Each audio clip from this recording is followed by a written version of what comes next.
Hello, and welcome to a special episode of Opera in Brief where we're going to be talking about opera itself in a new segment we're calling Opera 101, Classes in Session. Let's start with definitions. Simply put, opera is an over 400-year-old art form that combines the many different elements of visual and performing arts such as music, dance, theater, costumes, lighting, and special effects to tell a dramatic story. But what does that entail? Singing.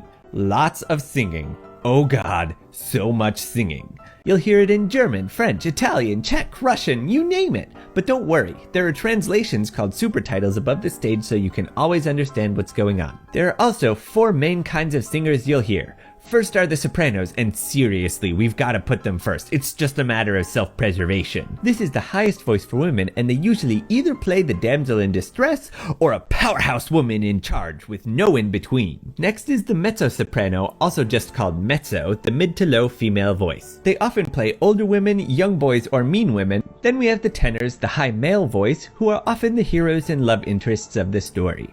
And finally the bass, the lowest of the low, who pretty much only ever play the villain or the father, and many times both at once. So you want to go to the opera. What do you wear? Well, really you can wear whatever you want, from jeans to white tie, but commonly people will wear at least business formal. The general rule of thumb is, dress for the experience you want to have. Some people have more fun dressing up than others, and that's okay. Once the show starts, it may be hard to tell when to applaud. There are 4 main occasions to applaud: when the conductor arrives at the podium, when the singers finish their arias, at the end of an act, and during bows. When in doubt, just follow everyone else. Seasoned opera goers will be happy to take the lead on this one. But other than that, please just do your best not to distract your fellow audience members. Please don't sing, use your cell phone, eat, talk, kick, or dance down the aisles or snore. If you're a baby and need some outside time during a family performance, please accompany your adult to the lobby until they accommodate you properly. If you ever need to use the restroom, please do so only before or after the show or during intermission. Otherwise, you might miss something important.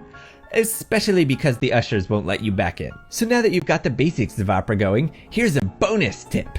If you really love a man's performance, you can yell bravo, which is Italian for "you go, dude." But if it's a woman, then you change it to brava. If it's a group of performers that includes men, you can cheer for them all with a hearty bravi. And finally, if it's all women, such as in Puccini's Suor Angelica, you can shout brave. If it's so good that you want to hear it again, you can shout encore, and maybe they'll oblige with a second performance. So now you know a little bit about attending an opera.